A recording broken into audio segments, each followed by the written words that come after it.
میرے غوث پاک کی شان کیا ہے۔ ایک مرتبہ حضور غوث پاک دریائے دجلہ کے کنارے سفر فرما رہے تھے، دریائے دجلہ کے کنارے سے گزر رہے تھے، آپ کا خادم آپ کے ساتھ میں تھا۔ آپ نے دریا کے کنارے پر دیکھا کہ ایک عورت بہت شدت کے ساتھ میں رو رہی تھی، ایک عورت اتنی زور زور سے رو رہی تھی کہ اس کے رونے کی آواز آپ کے کانوں میں پڑی۔ اس کی رونے کی آواز سن کر کے مچھلیاں بھی بے چین ہو رہی تھی، اتنی شدت کے ساتھ میں وہ عورت رو رہی تھی، اتنی زارو قطار سے وہ عورت رو رہی تھی، زارو قطار اس کی آنکھوں سے آنسو بہ رہے تھے۔ لیکن حضور غوث پاک کا دل بے چین ہو گیا، دل دھڑکنے لگا۔ تو آپ سے جب برداشت نہ ہوا تو آپ نے اپنے خادم سے کہا، خادم ذرا جا کر کے اس عورت سے تو پوچھو کہ یہ روتی کیوں ہے، اس کی وجہ کیا ہے رونے کی، ذرا جا کر کے اس کا حال تو پوچھو۔ اللہ اکبر کبیرہ۔ لیکن جب آپ کا خادم جاتا ہے اور جانے کے بعد میں اس عورت کے پاس پوچھتا ہے، مائی یہ تو بتاؤ کہ تم کیوں رو رہی ہو، تمہارے رونے کی وجہ کیا ہے، تم اتنی شدت کے ساتھ میں کیوں رو رہی ہو، زارو قطار کیوں رو رہی ہو، ذرا اپنے رونے کی وجہ تو بتاؤ۔ عورت نے جب اپنی نظر کو اٹھایا تھا تو دیکھا تھا کہ ایک خادم موجود ہے، لیکن اس نے کہا تھا، اس عورت نے بتایا تھا کہ میرے رونے کی وجہ تم جاننا چاہتے ہو کہ میں کیوں رو رہی ہوں؟ ہاں میں جاننا چاہتا ہوں کہ تمہارے رونے کی وجہ کیا ہے۔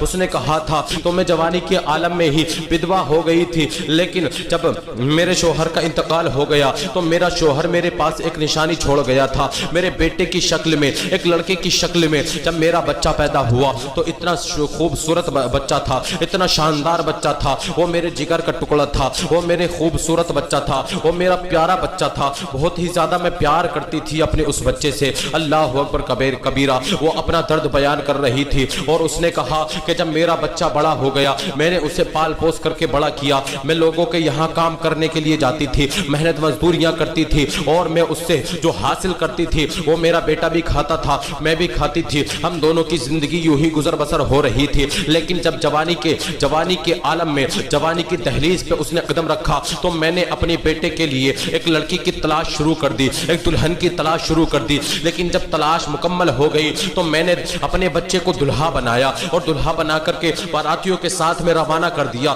میرا بچہ ایک کشتی کے اندر بارات لے کر کے یہاں سے گزرا تھا، ایک کشتی سے اس دریا کے اندر سے گزرا تھا۔ لڑکی کے گھر والوں نے دلہن بنا دیا اور میرے بیٹے کے ساتھ میں نکاح کر دیا، اور نکاح کرنے کے بعد میں اور میرے بیٹے کے ساتھ میں شادی کروا دی، اور شادی کروانے کے بعد میں اسے عزت کے ساتھ میں وہاں سے رخصت کر دیا۔ لیکن جب کشتی یہاں بیچ مجھار میں آئی تھی تو وہ پھنس گئی تھی۔ کشتی جب دریاؤں کی طغیانی میں پھنس گئی تھی، ہی دیکھتے وہ کشتی ڈوبنے لگی تھی اور میرا بیٹا بھی اس کے اندر غرق ہو گیا۔ اس کشتی کے ڈوبنے میں میرا بیٹا بھی غرق ہو گیا، دلہا دلہن بھی غرق ہو گئے، بہت سارے باراتی بھی اس کے ساتھ، باراتی بھی بغداد کے بہت سارے لوگ بھی اس کے ساتھ میں غرق ہو گئے۔ لیکن اب تک یہ پتہ نہیں چلا کہ وہ کشتی والے کہاں گئے، اب تک تو مچھلیاں بھی کھا گئی ہوں گی، اب تک تو پتہ نہیں کیا ہوا ہوگا۔ میرا ایک ہی سہارا تھا، میں اس وجہ سے یہاں آ کر کے رو لیتی ہوں، اور میں اتنی شدت کی وجہ سے اسی وجہ سے روتی ہوں۔ جب تک میرا دل نہیں بھر جاتا،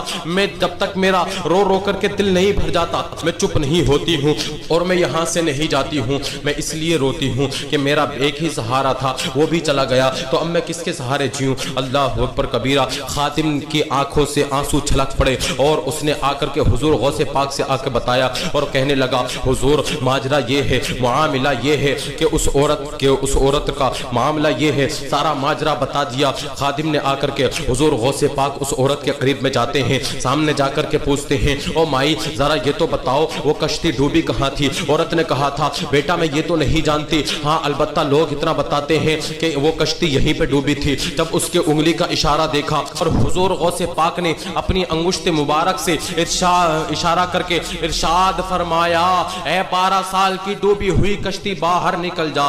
پھر جب باہر نہ نکلی، کشتی باہر نہ آئی، تو آپ نے پھر دوسری مرتبہ میں ارشاد فرمایا، اے 12 برس کی ڈوبی ہوئی کشتی باہر نکل کے آ جا۔ لیکن کشتی واپس باہر نہیں آئی تھی۔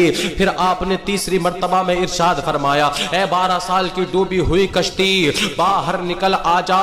لیکن دیکھتے ہی دیکھتے جب آپ نے تیسری مرتبہ ارشاد فرمایا تو دیکھتے ہی دیکھتے وہ 12 سال کی ڈوبی ہوئی کشتی باہر نکل آئی تھی۔ دیکھتے ہی دیکھتے وہ کشتی جب باہر آئی، کنارے سے لگ گئی، تو اس میں سے دلہا دلہن بھی اترے، باراتی بھی اترے۔ جب باراتی اتر گئے